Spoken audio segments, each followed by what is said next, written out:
Hi, எல்லோரும் எப்படி இருக்கீங்க? இன்றைக்கி நம்ம டின்னர் ஆர் பிரேக்ஃபாஸ்ட் ரெசிபி அதுதான் பார்க்குறோம். இதுக்கு வந்துட்டு 3 பச்சை மிளகாய், 1 தக்காளி, 2 வெங்காயம், கேரட், பீன்ஸ், 1 இன்ச் இஞ்சி, 1/2 கப் ரவை, 1 கப் சேமியா. இப்போ நம்ம இது ஸ்டார்ட் பண்ணிக்கலாம். ஒரு பேனில் ரவையை ட்ரை ரோஸ்ட் பண்ணிக்கலாம். ரவையும் சேமியாவையும் நம்ம தனித்தனியாக ட்ரை ரோஸ்ட் பண்ணிக்கலாம். சும்மா ஒரு நிமிஷம் வறுத்த போகிறோம். நம்ம இந்த மாதிரி வறுத்துட்டு செஞ்சோன்னா தான் உப்புமாவாக இருக்கட்டும், கேசரி, கிச்சடி எதுக்குமே நம்ம செய்கிறதுக்கு முன்னாடி கொஞ்சம் வறுத்துட்டு பண்ணோன்னா டேஸ்ட் நல்லாயிருக்கும். ஸோ ரவையை மாற்றிட்டு இப்போ சேமியாவையும் ஒரு நிமிஷத்துக்கு சும்மா ட்ரை ரோஸ்ட் பண்ணிக்கலாம். இது ஆல்ரெடி ரோஸ்ட் பண்ணது தான், பட் செய்கிறதுக்கு முன்னாடி பண்ணணுன்றது நம்ம செஞ்சு வச்சுக்கலாம். இப்போ இந்த பேனில் ஒரு 2 டேபிள் ஸ்பூன் எண்ணெய் விட்டுக்கிட்டு 1/2 ஸ்பூன் கடுகு, 1/2 ஸ்பூன் ஜீரகம், இது நல்லா பொரிய ஆரம்பித்ததும் நம்ம கட் பண்ணி வச்சுருக்கிற அந்த 3 பச்சை மிளகாயும் இதில் சேர்த்துக்கலாம். பச்சை மிளகாய் பொரிஞ்சதும் கருவேப்பிலை சேர்த்துக்கோங்க.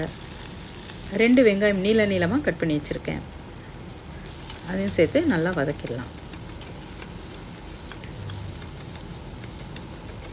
வெங்காயம் ஓரளவுக்கு கண்ணாடி பதம் வர்ற வரைக்கும் வதங்கணும். ஒரு தக்காளி, பழுத்ததாக இல்லாமல் மீடியம் சைஸ் தக்காளியை கட் பண்ணி அதையும் சேர்த்து நல்லா வதக்கிக்கலாம். இது நல்லா வதங்கினதும் நம்ம கட் பண்ணி வச்சுருக்கிற அந்த காய்கறியை நம்ம இதோடு சேர்த்து வதக்கிக்கலாம். காய்கறி சேர்த்து ஒரு நிமிஷம் வதக்கினா போகிறோம். வதங்கினதும் இந்த 1 இன்ச்சு இஞ்சி எடுத்து வச்சுருக்கோம் இல்லைங்களா, அதை நல்லா பேஸ்ட் மாதிரி நல்லா இடித்து அதையும் சேர்த்து நம்ம இதோடு சேர்த்து வதக்கிக்கலாம்.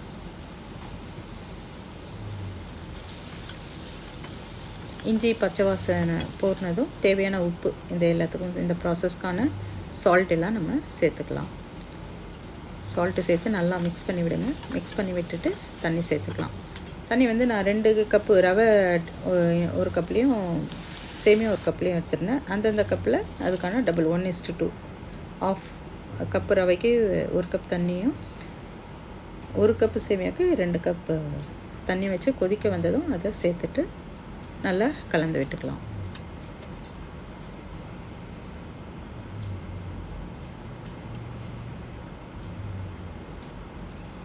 இது பார்த்திங்கன்னா ஒரு 2-3 மினிட்ஸ்லேயே நல்லா தண்ணிலாம் அப்சர்வ் ஆகி நல்லா குக் ஆகிடும். இது குக் பண்ணும்போது நம்ம லோ ஃப்ளேமில் வச்சு குக் பண்ணுறது தான் என்றைக்குமே நல்லது. நம்ம கொஞ்சம் மீடியம் ஃப்ளேமாக ஹை ஃப்ளேமில் வச்சோன்னா தண்ணி வந்து சீக்கிரமாக அப்சர்வ் பண்ணிவிடும். பட் சேமியாவும் ரவையும் வந்துட்டு ஃபுல்லாக வேகாது. இப்போ பாருங்கள், ஒரு 2 மினிட்ஸ்லேயே தண்ணி எல்லாமே நல்லா இழுத்துருச்சு. சேமியா ரவையும் நல்லா வெந்து வந்துருச்சு.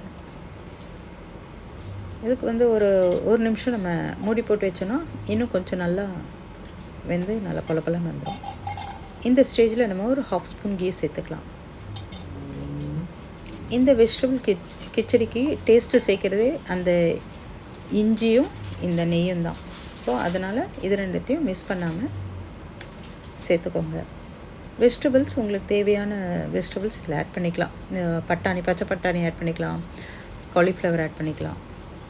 ஸோ நம்மளது முடிஞ்சிடுச்சு. இப்போ நம்ம கொத்தமல்லி தூவி இதை சூடாக நல்லா சர்வ் பண்ணலாம். இது டின்னருக்கும் பண்ணலாம், பிரேக்ஃபாஸ்ட்டுக்கும் சூட்டபுளான ஒரு பிரேக்ஃபாஸ்ட்டு. தேங்காய் சட்னியோடு நீங்கள் சர்வ் பண்ணிங்கன்னா உங்கள் ஃபேமிலி ரொம்பவே நல்லா என்ஜாய் பண்ணுவாங்க. ட்ரை பண்ணி பாருங்கள். ட்ரை பண்ணி பார்த்துட்டு உங்கள் கமெண்ட்ஸை சொல்லுங்கள். நம்ம இன்னொரு ரெசிபியில் மீட் பண்ணலாம். லைக் பண்ணுங்கள், ஷேர் பண்ணுங்கள், கமெண்ட் பண்ணுங்கள். Take care.